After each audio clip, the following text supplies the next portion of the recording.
Hi, Robin. Hi, Tony. Hi, Malte.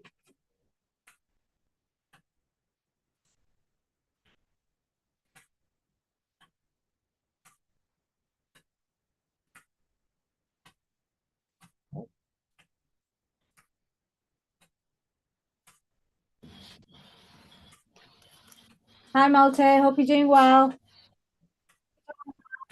Well, good morning. How are you? Or I'm very good, well. whatever How are time you? zone you're in.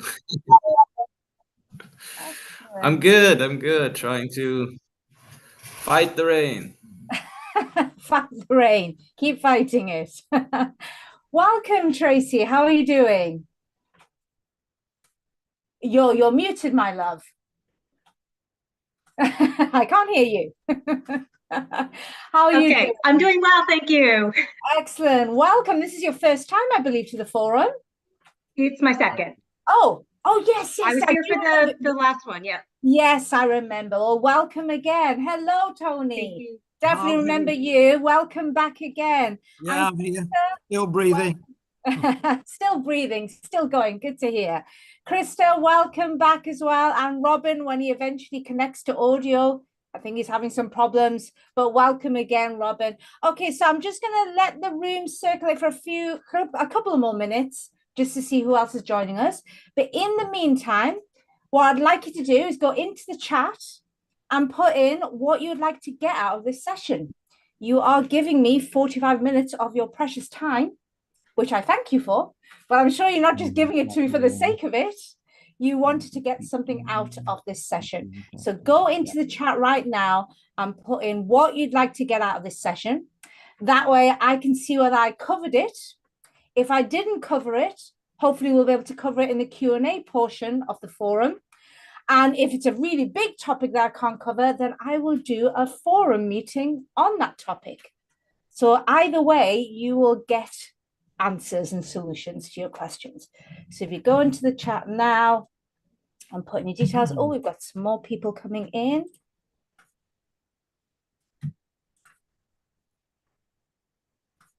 Excellent.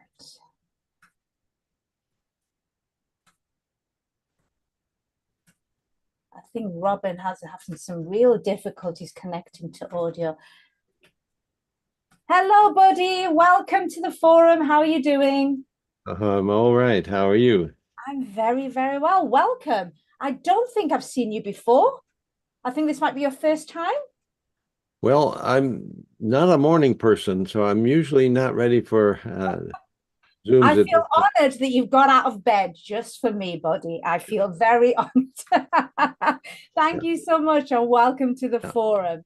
thank So yeah, while we're just waiting to see who else is joining us, you. if you go Okay. into the chat and put in what you'd like to get out of this session, and then that way I have a good idea whether I'm covering it or whether it's something different that I should cover in a future forum. So just go into the chat now.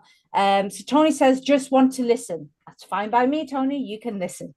Okay. Um, Uh, is Yeah, it an because effective I investment? haven't written a book. That's okay. This forum is for people who are thinking about writing a book, or mm, maybe not even sure about writing a book. mm.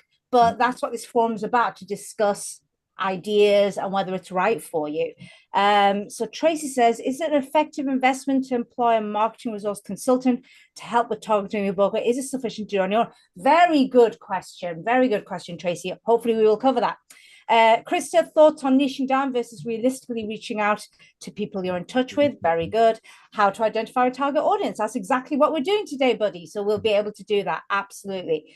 Fantastic. Okay. Welcome, Lynn. Lovely to have you here. And what we're doing while we're just waiting to see who is joining us, you can go into the chat and put in what you'd like to gain from today's session.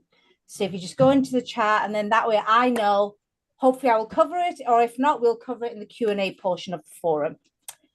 Welcome, Anuradha. Hope you're doing well. I hope you heard what I've just said to Lynn as well. If you'd like to go into the chat and put in what you'd like to get out of this session. Okay, so there may be still a few more people who are going to join us, but let's get started because you've given me 45 minutes of your time, and I don't want to keep you guys any longer. Okay, so let's just check the waiting room. No, everyone is in some direction as to where to start then. Yes, well, you'll definitely get that from today's session. I promise you, you'll get that. Okay, so let me start. Where are my slides? There's my slides. And let me start sharing my screen. Okay, so can you all see this? Thumbs up, sign up. Okay. Yeah. And can I all Yeah. ask you to go on to mute just for the next 10, 15 minutes? That way I get distracted very, very easily. Neurodivergent person here, very easily distracted. So if you could please just put yourself on mute while I just go through the slides with my presentation. And then after that, of course, come off mute when we're having the Q&A portion and we have the discussion, okay? Okay, so let me start my slideshow. There we go. So first of all, welcome to the Thought Leader Author Forum. For those of you who've been here before, welcome back. And for those of you coming for the very first time, hello and welcome to the forum. So the forum operates in two portions. People who've been here before will already know this. Part one is where I do a very small presentation, usually lasts for about 15 minutes, where we talk about the topic of the day. So today's topic is all about how to target your book audience. And I'll give you a step-by-step methodology for doing that, okay? And then part two, my favorite part, is where I take questions. And today's going to be about audience targeting, reader personas, and anything else on to do the topic. And that's what the bit I like. I talk a lot in my line of work. I have to. I'm forced to talk a lot in my line of work. I actually don't like the sound of my voice all that much. So I get very, very bored if I have to sit here and talk for half an hour or 45 minutes on my own, which is why I created the forum where I do a little piece of learning, but then I open it up to you wonderful guys, and you guys can give me feedback and ask me questions. And it's amazing when I even see forum members start to contact each other outside of the forum and create collaboration. So that's the beauty of the forum. It isn't just me talking at you for 45 minutes. It's your opportunity to get involved and really get what you want out of this session, okay? And also you are allowed, if you want, to take notes, so feel free to scribble away. But for coming to this forum today, my assistant will send you out this workbook tomorrow morning. In it, it will have all the questions and the ways. This is the exact workbook my clients get to target their audience. And you're going to get that free of charge. Not only are you going to get that, you're going to get a second workbook that shows you how to put all the information that you gather in the first book workbook and create it into your own reader persona. This step is really, really important, because while this is great, what tends to happen when people do exercises like this, they may not even always do it for writing books. Sometimes you might be asked to do, to do some research, maybe by a branding expert or something like that. And what you do is you do this exercise, you get all excited about it, and then you forget about it because you get back to real life and running your business.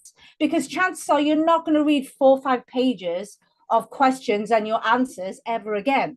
Whereas if you can condense that into a one-pager or a reader persona, as I call it, this is something you can refer to again and again. A lot of my clients, they even print this out and they place it on the wall next to where they work. And it means, one gentleman said, it's like his true north. He knows exactly who his target is.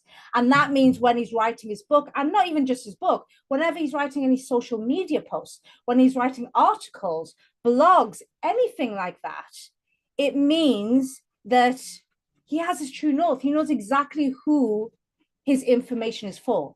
And that helps him so much regarding his content generation. So you will get all of this emailed to you tomorrow, okay? And you'll also get a link where, and please do this, you'll also get a link tomorrow morning in the same email when you get your workbooks.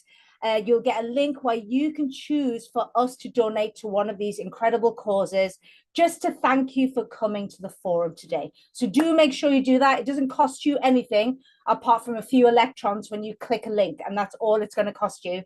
The rest of it is done by us, okay? So how to nail your book audience, or indeed any audience. I always talk in terms of books because that's what I do. I'm a book consultant and publisher, so of course I'm going to talk about books. However, what I've noticed is a lot of what I teach can be used elsewhere in business. I've had a lot of clients who now use their reader persona, it's not even a reader persona now. It's now their client persona or their customer persona. And they use that persona whenever they're writing any kind of business content. So yes, I talk about books, but do realize that you can use this elsewhere in your business as well. So how do you nail your book audience or any business audience, brand audience? Well, first of all, it's all about asking the right questions. I think where the difficulty seems to be for a lot of people is they focus too much on just demographic questions. So working out age, gender, if it's a particular gender that you cater to, socioeconomics, all of that is important, but they're not asking the deeper questions. And I'm going to give you the deeper questions that you need to ask of your audience, okay? And the second way to make sure that you nail your audience is never make assumptions, okay? If you genuinely don't know the answer to any of these questions I'm going to give you, don't just make it up, okay? Whatever you do, don't just make it up. This is your opportunity to ask your audience. So if that means you have to ring a former client or a current client or a prospect, or if you have a Facebook group, you can stick a poll in your Facebook group, ask questions there. If you've got an email list, email your list and ask these questions. Never, ever assume, okay? Never assume. I always remember there was one gentleman that I was working with about 3 years ago, and I gave him this, okay? I gave him this workbook. And he sent it back to me within about two days or so, about 48 hours, he sent it back to me. And then when we were on a consultation going through it, there's a couple of questions. He's like, yeah, I wasn't really sure about that question, but yeah, I think that's what they wanted. And I went, I'm sorry, do I remind you of a really cruel headmistress that you had at one point in your life? It's not like this is an exam. Like in an exam situation, if you don't know the answer to a question, it's kind of worth just putting something in, because you never know, you might be half right and you'll get some marks. I'm not a cruel headmistress. You're not handing this work into me. So it's not like I'm going to give you some marks for effort because you've put an answer in there. So don't guess. If there's anything in here that you go, actually, I don't know the answer to this question. I don't know what my audience wants from me. Go and find out. This is the best research you could ever do. Go and find out. Speak to former clients, speak to current clients, speak to your current audience. If you have a group, if you have an email list, whatever it is, go and find out. Never assume, because once you start assuming, you can go down the wrong track for a very long time, and you can waste a lot of time and money and effort. You need to really understand your audience. Okay, so these are some of the questions that I get my clients to answer when they're trying to nail their book audience. So the first question is, what is the big burning question your audience asks you first? There'll always be one big burning question that they ask you. So for example, for me, the big burning question tends to be, is it worth writing a book? That tends to be the big one for me, which surprised me at first. I thought that the first question would be like, how would I write a book? Or I don't know where to start writing a book. But actually, there was a big question before that. And guess what? I only found that out when I asked my audience. If I didn't ask my audience and I assumed, I would have gone on a completely wrong tangent then. The big question that people ask me is, because I'm mainly working with busy entrepreneurs. So I'm working with B Corp founders, social entrepreneurs, ethical business owners. These people are extremely busy, extremely busy. So therefore, they don't have a lot of time to devote to a book. So even if they really want to write a book, they're just thinking, is it worth it? Am I going to put a lot of time and effort into this? And it isn't even worth it. That's time I'm taking away from my family, my friends, my self-care. Is it worth it? That's the big burning question. So you will also have the one big burning question that they ask you first. So work out what that is. If you don't know what that is, guess what? Go and ask your audience. Go and ask your audience, okay? Second thing is, what do they want to know or do? There's always, if you are running a business or even a nonprofit, usually people come to you because they want to know or do something. That's how businesses work. You're helping them know something or do something a lot of the times. Okay, so what do they want to know or do? So in my case, what they want to know or do is they want to be able to produce a book that enhances their reputation and gets them the authority and the credibility they deserve in the marketplace. So in your case, what does your audience want to know or do? Third question, what are 5 common follow-up questions that they have? There's always follow-up questions to the big burning question. So what are the follow-up questions? Because that will give you an idea of the things you need to cover in your book. So for me, the 5 common follow-up questions tend to be things like, how long will it take? Is it really all that difficult? Is it going to cost me a lot of money to produce this book? There's follow-up questions, and you will know in your industry what those follow-up questions are. And again, if you're not sure, this is a time to ask your audience. Fourth thing, what is specifically holding them back from achieving their desired result and why?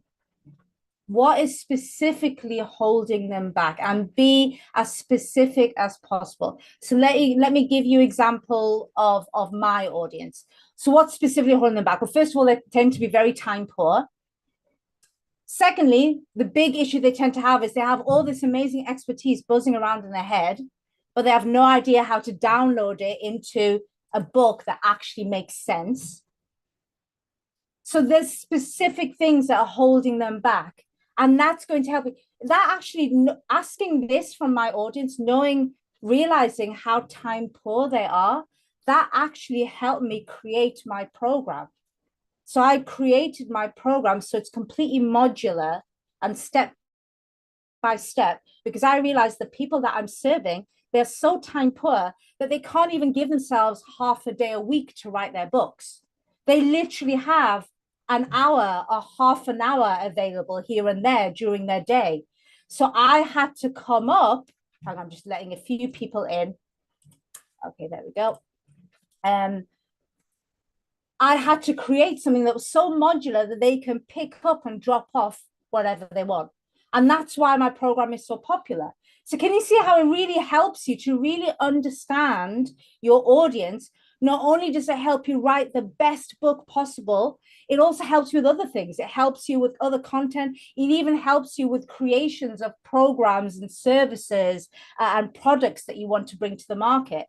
The reason why my program, all my clients love it, is the fact that I'm not asking them to go away for 4 days on some writing retreat and write the book, because they don't have 4 days to go away. They can't even, like I said, a lot of other programs ask them to devote half a day a week to book writing. They can't even do that. So that's why my program is so popular, because it's so modular and they can do it whenever they've got half an hour or an hour to spare here and there.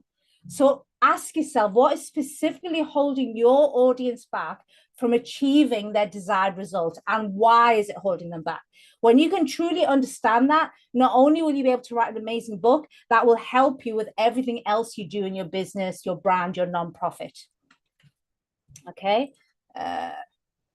Next question. What myths do they believe that undermine their success, and what problems does that cause? This is a big one. This one's really helped me, not just with my book, but with my program. So the biggest myth that people believe in my audience is that they need to get into a writing state. There's all this belief that like, oh, I need to get into like a right state of mind of writing. I need to get into my writing flow. What problems does that cause? This stops a lot of people in my target audience from writing their book, because they don't have time to get in the flow. Like I said, they can't even give themselves half a day a week off to write a book. So they have this myth that they believe they need to get into a writing state to write. Therefore, they need to actually give themselves a week off to write a book, or they need to give themselves half a day a week, which they don't have. And that stops them from achieving what they want, which is to become an author. So this is something that I tackle in my book. And I also tackle this in my program by showing them they can literally write this book, even when they've just got half an hour to spare here and there. So can you see how answering this question really helps you, not just for your book, but everything else as well? What myths do your audience believe that undermines it's a myth. It's not reality. You know it's not a reality, and it's your duty to make sure they understand that their belief is wrong. It's a myth and it's not real. And what problems does that cause? Next question, do they need to understand everything before giving it a go, or just the next step? This is a big one, okay? This is a big one. Some industries or some niches, your audience wants to see the lay of the land first. They need to see everything first before they'll go headlong into it. Other industries or niches, they just need to see the next step. If you show them everything, it actually overwhelms them.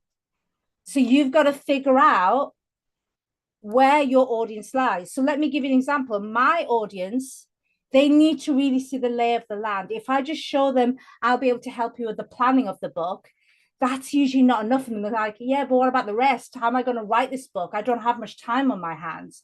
How am I going to, I don't know the first thing about editing. I don't know the first thing about design. I want to make sure my book looks professional. I don't want it to look like, you know, some 16-year-olds just put it up on Amazon. I wanted to, so they need to see the entire thing. And because I found that out, guess what? That's how I present everything. I show them overall what I can do for them, what my team and I can do for them. And then we get into, once they're happy and they can see the entire journey and they feel confident that, yes, I can do this with your help and your team, I can do this. Then we start going in deep into the steps. But there are other niches where that is the worst way to do things. The best one I can think of is fitness or health. If you have a program, for example, or you're writing a book on how to go from couch potato to running a marathon, most people, if they've never ran before, if you start telling them, hey, I can get you to run 26 miles, they just go, no, no, thank you. That's just too much for them. They need to see it in little bits. So if you tell them that I can get you to just be able to run for 5 minutes without feeling like your heart's going to burst out your chest, that is like, yeah, I'm happy with that. Let me just do that bit. If you just get me off the couch and just being able to run for 5 minutes without, you know, dying of a stitch, I'm feeling like my heart's literally leaping out of my chest, that's a goal. That's something to be happy about. So you've got to understand your audience. Are they the sort of people that need to see the entire thing before they go, yep, I'm going ahead with it? Or do they just need to see the next thing? That's going to be a huge thing for your book, because you need to know, say you get it the wrong way around. Let me just give you an example. Say you don't go and ask your audience and you find out that your audience needs to see everything, but you just give them a little bit. Then you're going to have people who are going to complain about your book, because they're going to say, well, it kind of just took me halfway, but then really didn't give me the results that I wanted. Or if you do the other way around, where you've got an audience who really just wanted the next few steps, and you've given them everything, you've shown them how to run a marathon from couch potato, they could say that the book is overwhelming. There's just too much information, too many steps. So can you see how you can actually get this wrong? And this is why you need to know, for your specific audience, do they need to know everything before they go ahead? Or do they just need to know the next step? Or the sort of people that get overwhelmed quite quickly and they need to know the next step. Now, if you're thinking, well, I don't know about this, how do I figure this out? Well, think about any past clients, any past strategic partners, customers, audience members that you've spoken to. You will be able to tell, just go back on those. Or something I do a lot is sometimes I record my meetings, my calls with people, because they're great to go back and listen. You can see patterns and you can see the way people are. I found out from recording my calls that people need to see the entire thing. They need to see their entire author journey before they feel comfortable about writing a book. So really find out, do your audience need to see the entire journey or just the next step? Because that will inform your book, whether it goes broad or whether it goes narrow into one of two steps. Okay. Are they disciplined and committed, or disorganized and wavering? How can they be held accountable? This is a big one to really make your book the kind of book that gets 5-star reviews on Amazon and elsewhere. I always jokingly say it's interesting that we seem to be awash with self-help books nowadays. I mean, there's self-help books on literally everything nowadays. So we should be all walking around with charmed lives. We should have, you know, the best careers, the best businesses, the best relationships, the best children that we're bringing up, the best sex life. We literally should have everything. And yet it seems to me that there are more unhappy people now than there ever been. And the reason why is there's all these self-help books, but people are just reading information. They go, oh yeah, that's really good. They're not implementing. This is the biggest problem. They're reading books and now they know everything there is to know. The number of people that keep talking to me about the flipping 5 love languages. I hate that, by the way. There can't be just 5 love languages, but everyone seems to be an expert now on 5 love languages. Oh, my love language is touch, and and I'm like, oh God, please stop talking about the 5 love languages. And yet people seem to be lonelier and unhappier than they've ever been. So that just proves that people just consume content, but they don't actually implement. So how can you be different from other authors and help them implement? So if they, I mean, by the way, I don't believe there is any industry that is completely, can say their audience is completely disciplined and committed. I think human beings are lazy in general. We're quite lazy. So I don't think there is any industry out there that can say, oh yes, my audience is completely disciplined and committed. I don't have to do anything. They will just take my information and implement it. I seriously doubt it. But it'll be somewhere on the scale. You know, I would say probably the most disorganized and wavering audience tends to be fitness and health. A lot of people seem to read and consume a lot of content on how to be healthy, but they struggle to implement it. Your audience may be somewhere on the spectrum, but you need to figure out how disciplined and committed they are or how disorganized and wavering they are. Because once you figure that out, you can really help to make your book different from all the other books out there and hold them accountable. So I mean, there's little things you can do. So let me show you my book. I'm just going to come off my treadmill. So the simple thing I did in my book was at the end of each chapter. Let me go to the end of each chapter. Here we go. I don't know if you can see. At the end of each chapter, there's a simple little exercise. Just 3 or 4 questions at the end of each chapter. But what it does is it forces a reader to stop. And instead of just blindly going on to the next chapter, what they now have to do is these questions just asking them to make sure that they actually took in what we spoke about in the previous chapter. So just something simple like that makes people go, oh, hang on. And if they get some of these, one of these questions wrong, then it's a case of, oh, I need to go back and reread that part of that chapter so I fully understand it. Now, does this mean every single person will do the exercises? Of course not. You have to remember, just making sure it doesn't fall off. You have to remember you're not there. That's the beauty of paying for a coach or a mentor or a consultant. You get true accountability because someone's going to call you up and say, hey, have you done that?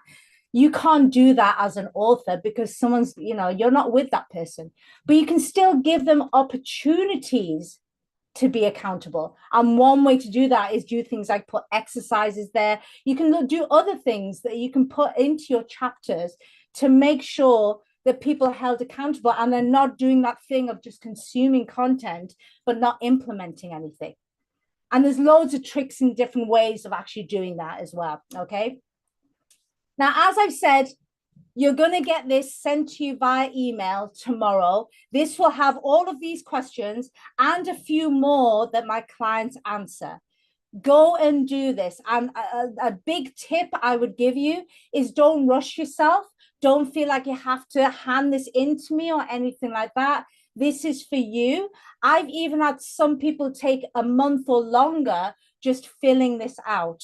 It's time well worth spent. This really doing this deep dive into your audience is not only going to help you write the most amazing book that really fits what they're looking for, but it's also going to help you in everything else you do within your business or brand.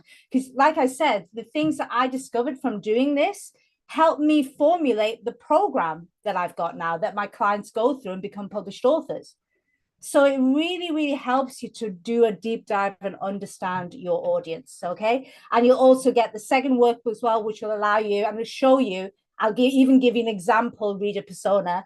You can basically take all of the information you input in here and turn it into a one-pager. And then, like I said, what a lot of my clients do is they tend to print this out and stick it on a wall where they work in their office or wherever it is they work the most.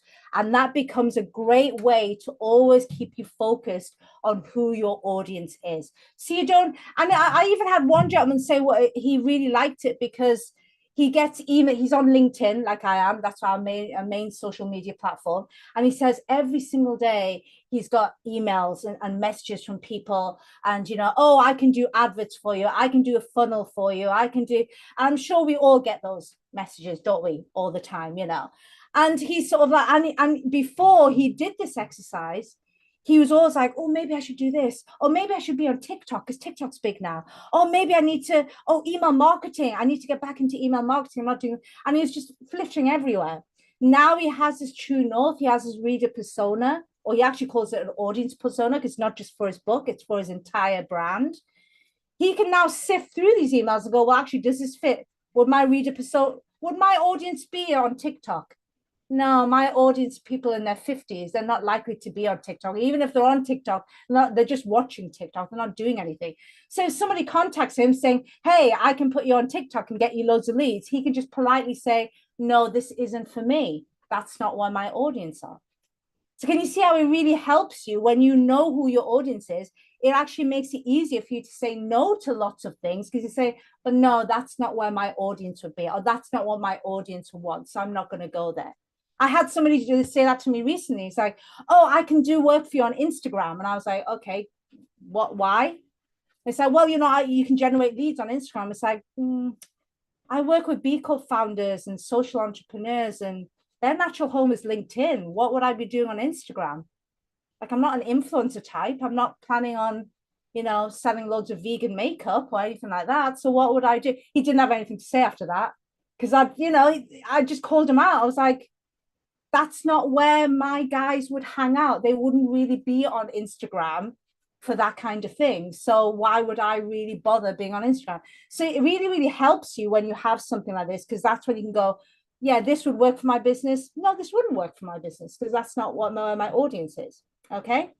So let me come out of this and open up to you guys. So yeah, you can now come off mute if you like. If you've got any questions, well, first of all, was there anything in here that you actually thought, oh, I've done this? Maybe have any of you done something like this before? Maybe you've done some kind of research on your audience and you asked certain questions of them. I'd love to know. Oh, welcome, Mark. By the way, I saw you popped in while I was doing the presentation. Welcome. Hope you're doing well. And welcome, Nancy, as well. Lovely to have you again. So yeah, let me know. Have you done anything like this before? You can put it into the chat if you're shy, or you can come off mute if you want to speak to me. I find this very useful, even though I'm not writing a book, but as I'm involved in TV and film, we're also got to target a certain audience as well. Of course you do. So I find this very good. Excellent. Well, as I did with your last, I'll send you lesson. Really, very useful. Things about me, but I'll make sure my assistant will send out the workbooks tomorrow to all of you. Please do use them. It really, when I devised them, they really were designed to help my clients target their audience for their books. That was the only reason. But what I found is I ended up creating something that's now helping them. Continues to help them. There's some of my clients publish I started publishing books back in 2018. I published over 45 authors now. But I even have people that I published back in 2018 who are still using their persona in their business or their brand. So I inadvertently created something that just helps them in general. It's not just about books now.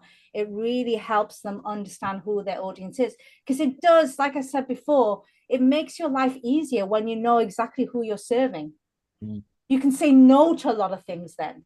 Like I said no to that guy who apparently was going to turn me into an Instagram influencer. And I was like, well, I don't want to be an Instagram influencer. That's not what I do. And that's not where my audience is. So why would I bother? It was a very easy no. Whereas if I didn't have that, I could be swayed by it. I would be like, maybe I should go into Instagram. maybe I should be like, doing gym stuff on Instagram. Or I can be easily swayed when you don't have your true north. So let me just answer some questions. We got, okay, so Tracy, you asked a really, really good question early on, which is it an effective investment to employ a marketing resource consultant to help with the targeting of your book, or is it sufficient to do it on your own? I would say it depends on which marketing consultant you've got. Okay. I'm a big believer in outsourcing stuff that you don't want to do. I waited too long in my business. So back in 2018, when I set up this publishing business, I was just, trying to do like we all do when we set something up. We just think we can do it all our own, really, can't we? It's like, oh, I'll do everything. I'll be a designer. I'll be a content writer. I'll be everything. And then I nearly burnt myself out. Jenny, I was close to going into hospital because I was that unwell from burning out. And I promised myself then I'm never going to get back to that stage ever again. So I'm a big believer in outsourcing, with the caveat that when you outsource, you need to be able to direct the person that you've outsourced. Does that make sense? Where things fall apart is where people just don't want to do the work and they just outsource it out and they just hope that person will know what they're doing. It doesn't work that way. Whenever I've outsourced anything, and I outsource lots of things in my business, it's stuff that I have a handle on and I understand, and therefore I can monitor that person and make sure they're doing a good job. You have to remember, Tracy, that you know your audience better than anybody. So already, even if there's things that you don't know and you need to go and find out, you still know more than a consultant that's just dropping into your business. So by all means outsource, but you need to have that dialogue with that consultant and find out how they're going to be finding these questions. Finding these answers from your audience. Does that make sense? Yeah. And I guess as an example, PR is something that has always mystified me. It's something that you really need to know how to do, I think, well, if you want to get media interviews, placements, that sort of thing. Yes. So even when you figured out your audience, you think, okay, now how do I get to them? It's that middle point between I've identified them. I think I know what they look like. Okay, they're there and I'm here. Where's that? Oh, that is perfect. As long as you know, this is the problem. See, PR is a perfect example. I work with a lot of PR experts who work with my authors, and they're wonderful creatures. But sometimes they do get frustrated because people think they're mind readers as well. It's like they're talented, but they're not that flipping talented. They can't read your mind. So if you've got to give them the stories, you've got to give them the hooks, you've got to give them the understanding of who your audience is, what makes your audience tick, and then their brain lights up because like, oh, I can put you in touch with this influencer. I can put you in touch with this journalist because that's what this journalist really likes and what they've covered before in previous articles. That's when they can do it. It's when people turn up and just expect them to deliver and they're not really giving them much to go with in the first place. So no, if you really understand your audience, and especially if you go through this workbook and really answer it and create a persona, if you give that to a PR expert, they would love you. Please tell them that you use my workbook so they love me as well. But they would love you. They would go, this is fantastic. They would wish more people did that because that's what they want. Someone who comes to them and says, I know my audience. This is what they want. This is their likes and dislikes. This is what keeps them up at night. This is what worries them. This is what they secretly want, but don't tell other people because they don't want to tell other people. This is what they secretly want. You can give them all that. They just go, yes, we can work with this. And then let them do their magic. Let them open their little black book and find all the contacts and get you out there. The problem is when people don't give them much and they're just going, now they're doing like a scattergun approach, really. And that's the worst way to do PR. That's not even PR. I always say, what's the point? You're just emailing loads of publications and just hoping someone picks it up. It's not really a good way to do PR. Does that answer your question? Yeah, it's very helpful. May I ask a follow-up question? Of course. So the area in which I am focusing as a fairly new entrepreneur, I started a little production company. I have a podcast, and it's vegan lifestyle, vegan activism, and can see two distinct audiences for the work that I'm doing. One is vegans, but if I only talk to vegans, I'm not doing my job, because my goal in life is to make more vegans. So yes, I would love to sell to vegans, but I would like my content that I create, whether it be written or broadcast, whatever I do, video, audio, to then serve as a tool that vegans, which is probably my way in, can use that in their own activism. If I write a book that shows a beautiful vegan lifestyle, then they can buy it and share it with their friend. Is it tricky to sort of say, okay, I want this for vegans, but I also want it for who I see as my end user, which is a non-vegan, who might pick this up and say, wow, you know what? I'm so surprised. Veganism looks wonderful. Maybe I should give it a try. That's my question. Very, very good question. Very good question. So what I would say is, again, doing this exercise will really help you, because what sometimes happens is when my clients go through this exercise, they end up creating 2 reader personas, or sometimes even 3 reader personas. So, and then you can compare them side by side, and you can see if there's enough similarities. I'm not saying a book has to just focus on one reader persona. I mean, I've had several clients who've written to 2 or more reader personas, but that's because there's enough similarities in the personas that we can put them into one book. We've also had the opposite, where the personas were so different, we just thought these are separate books. I even had one gentleman who wrote one book, but he actually created 3 versions of it for his 3 personas. So it depends on your persona. What I would do is go through this exercise, but go through it twice for the 2 different distinct personas, and then lay them out side by side and see, are there more similarities than there are differences. If there are more similarities, you can put this into one book. But if they're too different, then no, maybe you need to write not even 2 books, but one book, but then you rewrite it slightly for different. But I mean, it's a difficult one to say. I always like putting things into one book, because I'm a big believer that I'm helping people write their manifesto. You don't have 2 manifestos. That'd be just weird. You're not a politician changing your manifesto every 4 years, We don't want to go down that route. So therefore, I do like the idea of having one. But then sometimes I have worked with clients where their personas were so different. I just thought, we can't fit this into one. We can't fit this into one book. Does that answer your question? So yes. Go through the exercise and do it twice, and then analyze the personas and see if there's more differences or the more similarities. Okay. Yeah. All right. Thank you. Excellent. Drop me a line, Tracy, if you can. Should I put you guys in touch? Yeah, because Let me make a note. Tracy and Tony. I'm on the TV side as well, TV and film. So kind of interesting. We all link up. Any other questions? Can I? Yes, Lynn. Hi.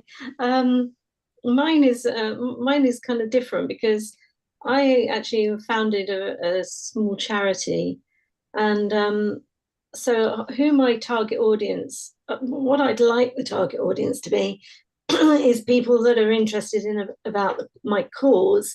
But the cause is something that most people really don't know about. It's about probably the biggest tragedy in our lifetime, which is millions of children that are institutionalized globally, and they don't have a voice because nobody's shouting loudly enough. There's lots of organizations working to keep children in families and strengthening families, and deinstitutionalization is going on quietly around the world. But whenever I talk about it, most people go, oh, I didn't even know that existed.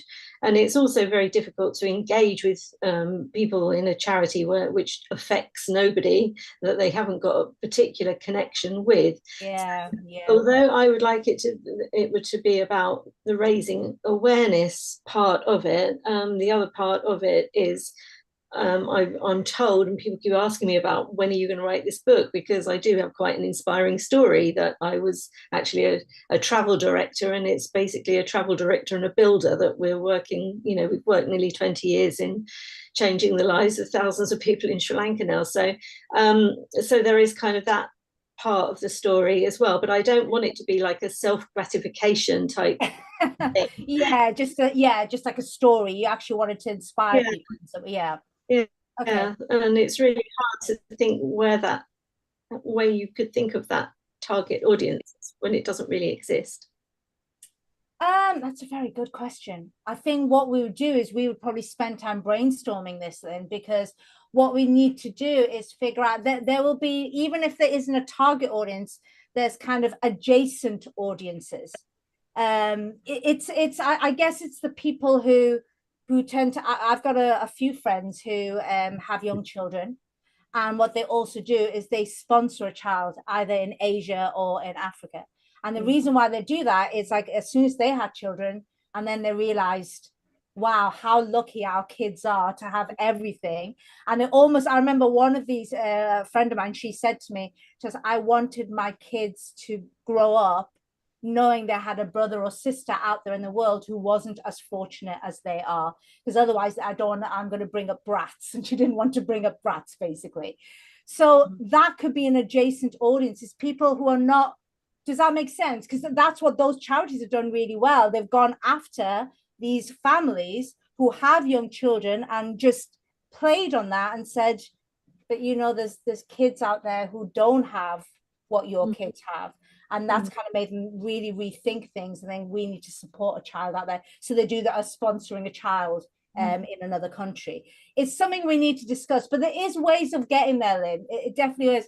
I love what you're doing, by the way, because I won't get into it, but a long time ago, I was homeless for a while, and I ended up in a homeless shelter. And it was incredible to see how many of the women in the homeless shelter had come from care homes themselves.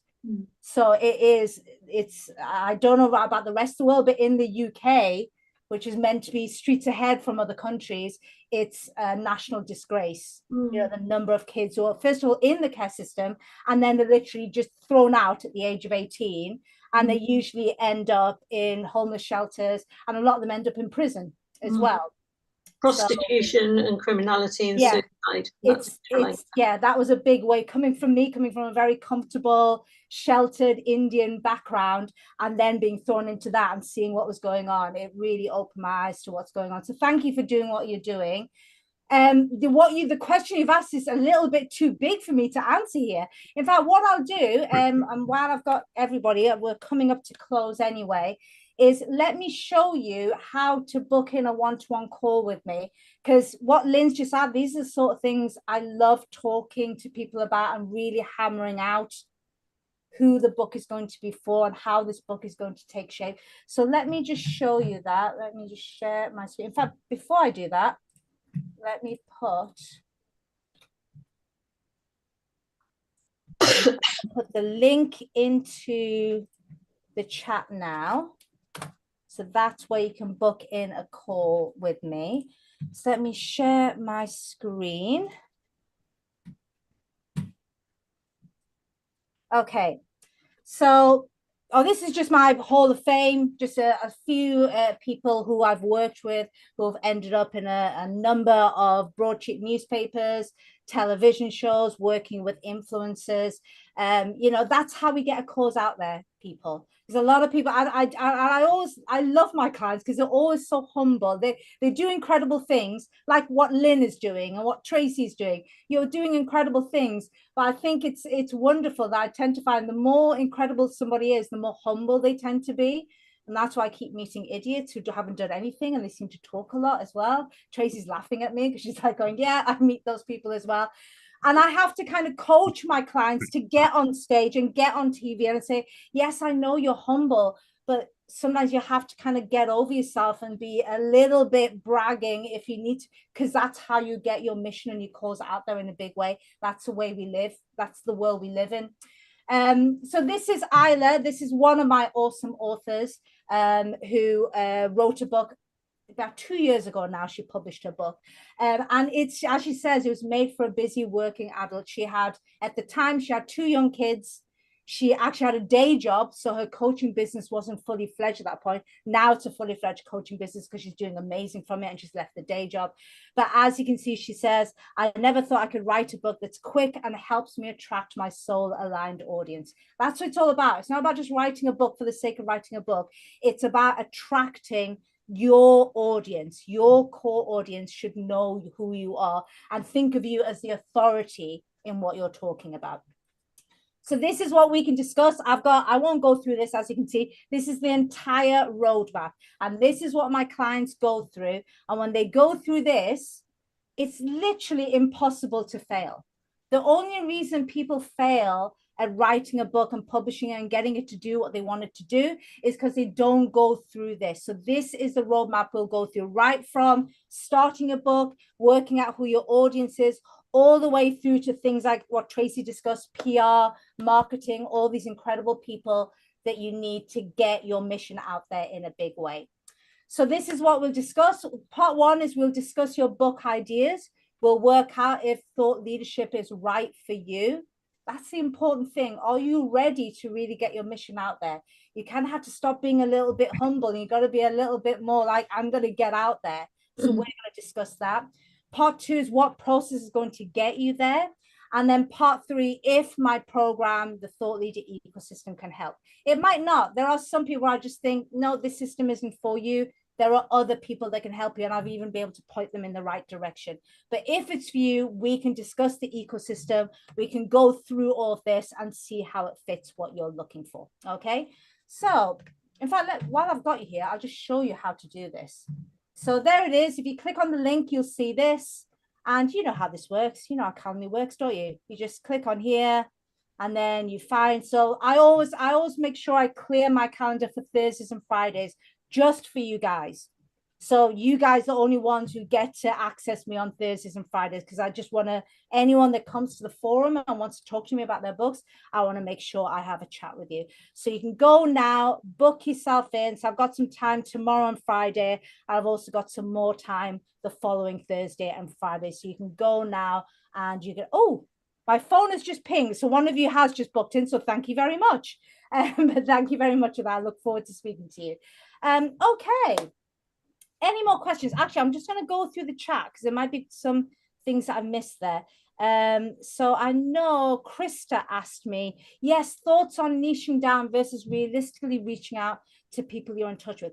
Okay, so Krista, if you want to come off mute, let me just make sure I've got this right. So what do you mean is the people that you're in touch with right now, is it quite broad and you're kind of worried about, is that what it is? You're in touch with your audience, feels broad at the moment. You're thinking about niching down, but then you're kind of worrying about leaving people out. Am I getting that right? Yes. Okay. So if you just give me a little bit more context on that. So why are you wanting to niche down? What's the thinking behind niching down? Okay, well, it's one of those things that everyone talks about, that niche, or at least, you know, the good marketers. I mean, I talk about it with clients too. The idea of when you niche down, you appeal more to a very specific group. So they're more likely to pick up your stuff. Yep. But also when you niche down too far, then you're, you know, you have a harder time actually getting eyeballs, getting impressions, you know, getting in front of those people. Yeah. Unless somebody takes the time to say, oh, I know somebody like that, I'll put you in touch. Yeah. Okay, so the best answer I can give you here is, and you don't have to answer this question here in a public forum, this is for you to think about, Krista, but to read, there's two things. First of all, the people that you're working with or you're in touch with at the moment, do you like all of them? Be honest. Do you like working with them? Do you like spending time with them? That's one of the reasons why we go it alone in the first place. One of the key reasons that I started to create my own businesses is because I didn't always like the people that I was working with when I was in jobs. So I wanted control over that. So that's a big one. If you think about it, you spend more time with people that you work with, usually than your family, your friends, even your pets. So, you know, we only have this one life to live. I'm not sure if there is reincarnation or anything, but even if there is reincarnation, you're not going to remember that anyway. So this is it. So you've got to ask yourself, are these the kind of people that you want to spend time with? And the second thing is, are you making the kind of money that you're happy with? Now, if either of those are not working, then possibly niching down will work. It certainly worked for me. When I started my business in 2018, I was helping all kinds of business owners, entrepreneurs, nonprofit leaders write books. And then in 2021, I rebranded as a vegan publisher because I only wanted to work with people who genuinely had a big cause. So that's why I now work with B Corp founders, social entrepreneurs, not just your average business owner that just wants to write a book and create more leads. Not that there's anything wrong with that. I'm not knocking those people, but there are publishers out there that can help them with that. That's not what I want to do. So I niched. And just to let you know, as soon as I niched, by 2022, my turnover had doubled. So it definitely worked for me. But that was because I wasn't listening to a marketing person saying, oh, you should niche down. It was because I asked myself, am I happy with all the people that I'm working with? And I thought, well, I am, but I'm happiest when I'm working with social entrepreneurs and B Corp founders and ethical business owners and people who genuinely have a bigger mission beyond let's just make more money. So that's why I niched. Does that make sense? It wasn't because some marketing person was telling me, oh, you should niche. It was like my heart was telling me. You have to ask yourself, if you're making enough money and you like the people you're working with, why are you niching then? You have to remember, there's a lot of marketing people that just hear each other. They're in their own echo chamber. Someone one day said niching was a good idea, and now they just keep repeating the same thing again and again. You've got to be very wary of that. And yes, this goes back to what I was talking about before. When you really understand your audience, it becomes easy to say no to a lot of these people. So you just say, no, this doesn't fit my world. So thank you, but no thanks. Well, I love your niche. It's nuanced, but it's broad enough to allow a variety of thought leaders. Yeah, exactly. Thank you, Krista. Any other questions? So Buddy, you asked has that helped you, Buddy? Do you feel like you got a better understanding of how you can identify a target audience now? Well, I'm definitely going to be addressing the questions that you gave us. My dilemma is similar to Tracy's, that my audience may be one place, but yes, my passion is I'm a LinkedIn coach, and I've been focused on people who are on LinkedIn as an audience. But I keep thinking maybe I should be on Facebook and find people who should be on LinkedIn, because maybe my mission is to convert people to LinkedIn, rather than help those who are already there. But that's really two different audiences. Yes, and I would say that's even harder, trying to convince somebody. I mean, have you been, is it some Facebook ad expert marketing extraordinaire that contacted you, and this is what's making you think that maybe? No, well, I might have come across some, but no, I think that my favorite people to work with are relatively new to LinkedIn, or they have not used it to full advantage. They're missing a lot of the opportunity, the different features that could be used and are not being used. So they're lurkers on LinkedIn. That they have a profile, but they don't use it. And I help them to find out how wonderful it can be when they use it. So, I mean, most people actually spend most of their time tweaking their profile so it looks good to them and their mother, but nobody else sees it. Well, I know. Instead of actually doing outreach and getting into, I was given a fantastic tip a couple of months ago, which I've started using. So if you've got one of the pro versions of LinkedIn, which I do, I think I've got Sales Navigator. I never remember. I've got one of them. You can actually see who's visited your profile. And a friend of mine who uses LinkedIn extremely well, he just said, just ring those people, because they usually have a number on their contact info. Just ring them and say, hey, I saw you check my profile out. Right. You sound awesome. Yep. Let's have a chat. I started doing that. I've already got 2 clients. They didn't even contact me. They just checked my profile out. And I just rang them and just said, hey, I see that you checked my profile out. Is there anything you're interested in? It's like, well, I'm interested in writing a book, but I don't really know where to start. Well, that's what I'm here for. That's exactly what I do. Right. And then we just had that conversation. And yeah, people aren't doing that. They are just kind of tweaking their profile and hoping the world will just come to them. And that's not how it works. Right. But to answer your question, Buddy, I would say stick to LinkedIn. As you found out, a lot of people are not even using LinkedIn to even, I'm not, and I would say I'm quite good on LinkedIn.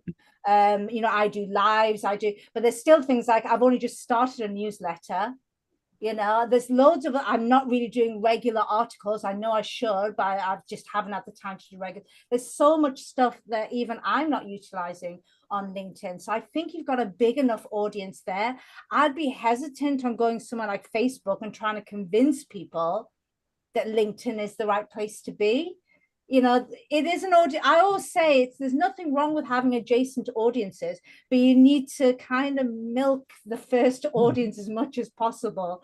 You know, a lot of people kind of, before they've dried the first well, they're going on to the second well. And it's like there's still water in that well. Go and get enough of that. So that would be my advice on that. And it's the same with books as well. You know, and people try to, you know, cover too many things and it's too broad, it just doesn't work. That makes sense? Yes. Excellent. Okay, well, I think I've answered. Is there any final questions before we wrap up? Because we're definitely over time. You guys like spending time with me, don't we? We're 15, 16 minutes over time now. But I'm happy to stick around if there's another question before I go. Any other questions?